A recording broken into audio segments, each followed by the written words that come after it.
Good afternoon children's.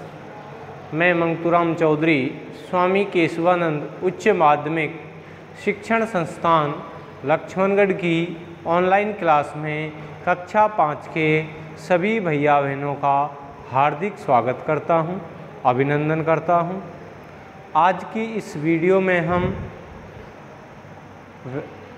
वैदिक गणित के प्रश्नावली 4.4 निखिलम सूत्र से गुणा करने जा रहे हैं।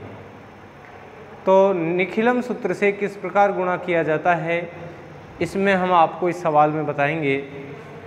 यहाँ पर आपको 9 गुणा 16 दिया गया है। 16 को 9 से गुणा करना है, निखिलम सूत्र से गुणा करना है। और निखिलम सूत्र से जब हम गुणा करते हैं तो हमको आधार और विचलन दो चीज़ की ज़रूरत होती है। प्रश्न में हमें दिया गया है आधार 10 मानना है, आधार 10 पर सूत्र निखिलम द्वारा गुणा कीजिए। तो आधार 10 मान करके हमको निखिलम सूत्र से इस गुणा को करना है। तो देखिए किस प्रकार करेंगे। हम यहाँ पर संकेत लिखेंगे।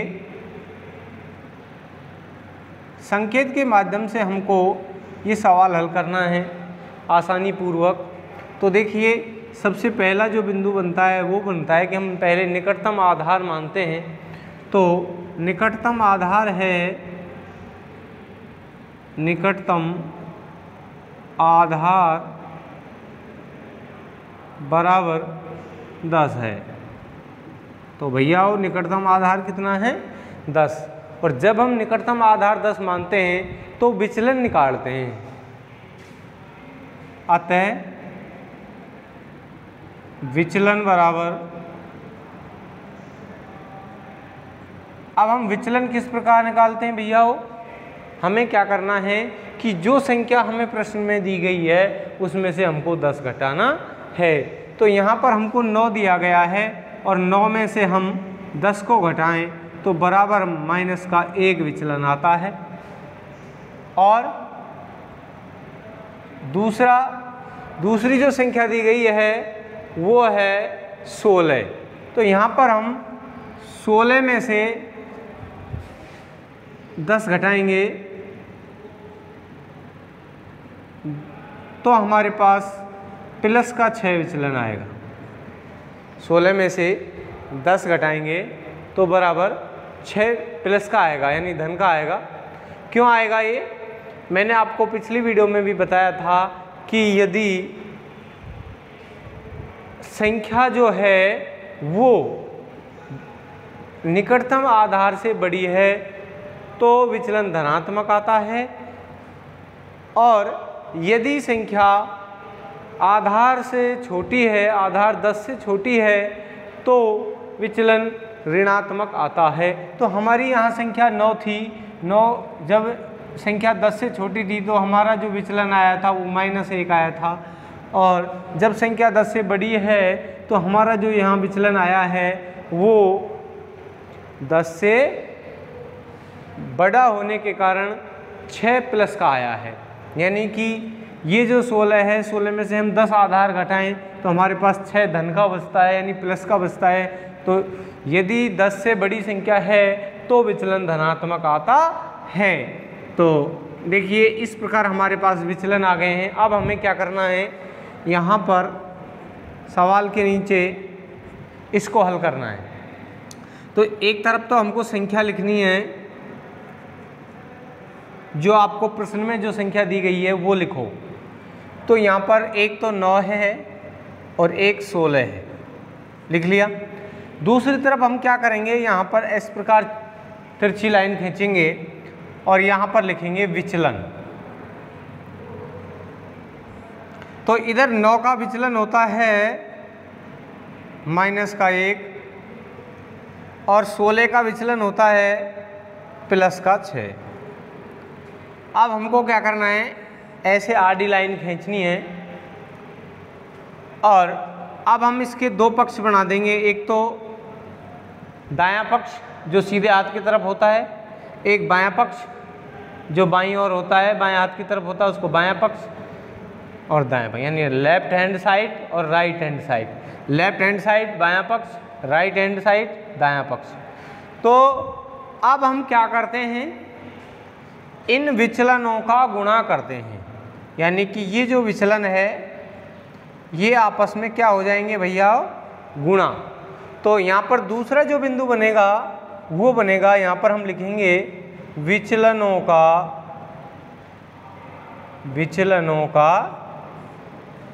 गुणनफल, विचलनों का गुणनफल।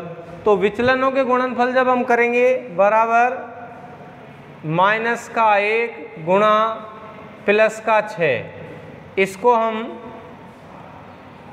हल करेंगे, माइनस को प्लस से गुणा करेंगे तो बराबर में -6 आता है।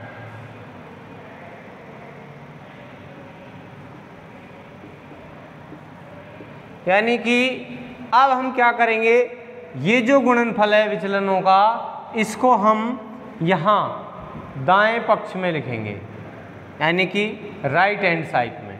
तो इधर लिखेंगे,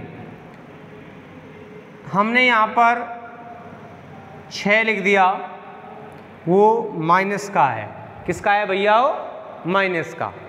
अब हमें क्या करना है, बाएं पक्ष की जो प्रथम संख्या है 9, उसको दूसरे विचलन से या दूसरी संख्या को पहले विचलन में जोड़ है तो जोड़ दो, यदि माइनस का चिन्ह है तो घटा दो। तो हम यहाँ पहली संख्या को लेते हैं, 9 और 6 है, 9 और 6 को हम यहाँ जोड़ेंगे, 9 + 6। तो देखो अब हमें इस प्रकार नीचे हल करेंगे, इधर तो -6 आ जाएगा और इधर इन दोनों को जोड़ेंगे तो 9 और 6 15 हो गए। अब ध्यान रहे कि जो दायां पक्ष होता है उसमें हम माइनस की संख्या नहीं रख सकते, और जब माइनस की संख्या नहीं रख सकते, ऋणात्मक में संख्या नहीं रख सकते, तो क्या करते हैं, बाएं पक्ष से हम 1 हासिल लेते हैं। जब ये बाएं पक्ष से 1 हासिल इधर देगा तो यहाँ 1 कम हो जाएगा, यहाँ 1 कम हो जाएगा। तो कैसे होगा, 1 कम 15 - 1। जब इधर 1 कम हो गया तो इधर क्या होगा, 1 इधर जाएगा, और 1 जब यहाँ दहाई से इकाई की तरफ जाएगा तो ये 1 नहीं 10 जाता है, क्योंकि 1 दहाई बराबर 10 इकाई होते हैं। तो जब ये दहाई में से इकाई की तरफ जाएगा तो यहाँ 10 - 6 हो जाएगा, यानी कि जो विचलनों का जो गुणनफल हमारे पास माइनस में है उसको हम इसमें से घटा देंगे। तो देखिए यहाँ पर क्या होगा, 15 में से 1 घटाएंगे तो 14, और 10 में से 6 घटाएंगे तो यहाँ रह जाता है 4। अब हम अगले इसमें क्या करेंगे, इस 14 को तो यहाँ लिख देंगे और 4 को, यानी कि इनके बीच में से ये जो तिरछी लाइन है इसको हटा देंगे और हमारा आंसर प्राप्त हो जाएगा। इस प्रकार आपको ये सवाल हल करना है। अगला सवाल है सवाल नंबर 7। हाँ तो भैया देखिए सवाल नंबर 7 है 12 × 13 निखिलम सूत्र से गुणा करना है। तो हम यहाँ पर संकेत लिखेंगे। सर्वप्रथम हम क्या करेंगे, निकटतम आधार 10 मानेंगे। क्या मानेंगे भैया, निकटतम आधार, निकटतम आधार बराबर 10 है। जब तक हम निकटतम आधार नहीं मानेंगे जब तक हम इस सवाल को हल नहीं कर सकते, क्योंकि हमारे पास जब निकटतम आधार होगा उसी से हम विचलन ज्ञात कर सकते हैं। तो अब आधार तो हमने निकाल लिया कि हमारे पास 10 है, अब हमें विचलन निकालना है। तो अतः विचलन बराबर, तो मैंने आपको बताया था पिछले प्रश्न में कि विचलन किस प्रकार निकालते हैं। जो संख्या दी गई है उसमें से हमको आधार 10 घटाना है। तो यहाँ पर 12 दिया गया है, 12 - 10 बराबर +2, तथा दूसरा है 13 13 माइनस 10 बराबर प्लस के 3, ये विचलन। तो हमारे पास विचलन आ गया, आधार 10 है ही, संख्या हमारे पास है, अब हम इसको गुणा कर सकते हैं। तो देखिए ये विचलन +2 है, ये विचलन +3 है। तो हम यहाँ पर हल करेंगे इसको। एक तरफ तो लिखेंगे संख्या, क्या लिखेंगे भैया, संख्या, बीच में तिरछी लाइन खींचेंगे और दूसरी तरफ लिखेंगे विचलन। हमने संख्या में लिख दिया 12 और 13, ऊपर नीचे लिखेंगे दोनों संख्याओं को, ध्यान रखें। अब हमें 12 का विचलन लिखना है। 12 का विचलन क्या है भैया, +2, और 13 का विचलन क्या है, +3। अब नीचे आडी लाइन खींचेंगे। दूसरा जो संकेत हमारा बनता है वो बनता है विचलनों का गुणनफल। विचलनों का गुणनफल, यानी विचलनों का गुणा करना है। तो गुणा करें विचलनों को, तो +2 गुणा +3। जब हम +2 को +3 से गुणा करते हैं तो बराबर में +6 आता है। क्या आता है भैया, +6। अब हमारे पास विचलनों का गुणा आ गया, यानी इस विचलन को हमने इस विचलन से क्या कर दिया भैया, गुणा कर दिया। क्या कर दिया, गुणा। 3 को 2 से गुणा किया तो 3 दूनी 6, +6 आता है, क्योंकि प्लस को प्लस से गुणा करते हैं तो प्लस ही आता है। बीच में तिरछी लाइन खींचेंगे। अब हम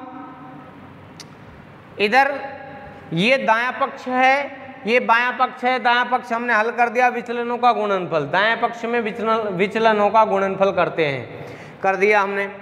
बाएं पक्ष में क्या करते हैं, बाएं पक्ष में जो पहली संख्या है उसमें दूसरा विचलन जोड़ते हैं। तो इधर हम 12 + 3, इधर हमारे पास 12 + 3 आ गया। अब हम इसको जोड़ेंगे, 12 और 3 तो हो जाते हैं 15, और ये आ जाएगा +6। अब हम, यदि ये माइनस का होता तो हासिल लेते, या 2 अंक की संख्या होती तो इधर हासिल देते। यहाँ पर हमें क्या करना है, सीधा 6 का 6, बीच में से ये हटा देना है, और 15 का 15, ये हमारा आंसर हो गया। इस प्रकार आपको ये सवाल करना है। कोई समस्या? अगला सवाल है सवाल नंबर 8। हाँ तो भैया सवाल नंबर 8 देखिए। 13 गुणा 10 है, 13 को 10 से गुणा करना है निखिलम सूत्र से। तो हमें क्या करना है, सबसे पहले संकेत बनाना है। तो संकेत के लिए हमें पहले बिंदु में निकटतम आधार मानना है। निकटतम आधार हमें 10 निकटतम आधार 10 मान रहे हैं हम। तो निकटतम आधार 10 है तो विचलन निकालना है। विचलन के लिए हमें जो संख्या दी गई है उसमें से 10 को घटाना है। हमारे पास संख्या 13 है और आधार 10 है, यानी 13 में से 10 को घटाते हैं तो +3 आता है। यानी कि यदि आधार से बड़ी है संख्या तो जो विचलन आता है वो धनात्मक होता है। तो वहाँ पर हमारे पास +3 आया है विचलन, तथा 10 - 10, 10 में से 10 घटाएं तो 0 आता है। दूसरी संख्या जो 10 है उसका जो विचलन है वो 0 है, क्योंकि जो संख्या दी गई है और उसमें से जब हम आधार 10 को घटाते हैं, संख्या है 10 और उसमें से आधार 10 घटाएं तो 0 बचता है, तो इसका विचलन होता है 0। अब देखिए किस प्रकार हम करेंगे। एक तरफ संख्या लिखेंगे, संख्या में दिया गया है 13 और 10। अब हम विचलन निकालेंगे। विचलन तो विचलन आया है हमारे पास एक तो प्लस का 3, 13 के सामने तो आया है प्लस का 3, और 10 के सामने आया यानी 10 का विचलन आया है 0। तो यहाँ पर हम आडी लाइन खींचेंगे और इसको दो भागों में बांट लेंगे, एक तो दायां पक्ष एक बायां पक्ष। दाएं पक्ष को अंग्रेजी में राइट हैंड साइड और बायां पक्ष को लेफ्ट हैंड साइड। तो देखिए यहाँ पर जो दूसरा बिंदु बनेगा वो बनेगा कि विचलनों का गुणनफल, विचलनों का गुणनफल बराबर विचलन हमारे पास दिया गया है प्लस का 3 गुणा 0 बराबर 3 को 0 से गुणा करेंगे तो 0 आता है। इसको हम लिखेंगे नीचे। इस 3 को हमने इस 0 से गुणा किया, यानी इस 3 विचलन को 0 से गुणा किया। विचलनों का जब गुणनफल किया तो 0 को हम 3 से गुणा करेंगे तो 0 ही आता है। मैंने आपको बताया था किसी भी संख्या को यदि हम 0 से गुणा करें तो 0 ही आता है। तो यहाँ पर इन दोनों को जब हम गुणा करेंगे यानी कि 0 × 3 और इधर आएगा पहली संख्या में दूसरे विचलन को जोड़ेंगे 13 + 0 बराबर, इसको हल करेंगे तो ये तो आ जाएगा 13 और इधर आ जाएगा 3, और जब आगे इसको हल करेंगे इसके बीच में से इस तिरछी लाइन को हटा देंगे और यहाँ पर आ जाएगा 130 आंसर। इस प्रकार आपकी वैदिक गणित आज समाप्त होती है। यदि किसी भी भैया बहन को प्रश्नावली 4.1, 4.2, 4.3 या 4.4 में कोई भी समस्या आई हो तो उस सवाल को आप पूछ सकते हैं, हम आपको दोबारा बताने के लिए तैयार हैं। कोई समस्या आई हो आपको तो हमें कमेंट में लिख करके भेजें। आज के लिए इतना ही। अब हम आपको एक बार कल अगली वीडियो में प्रश्नावली 1 से और 5 तक के प्रश्नों में से आपको महत्वपूर्ण प्रश्न एक बार फिर हल कराएंगे। आज के लिए इतना ही। Thank you.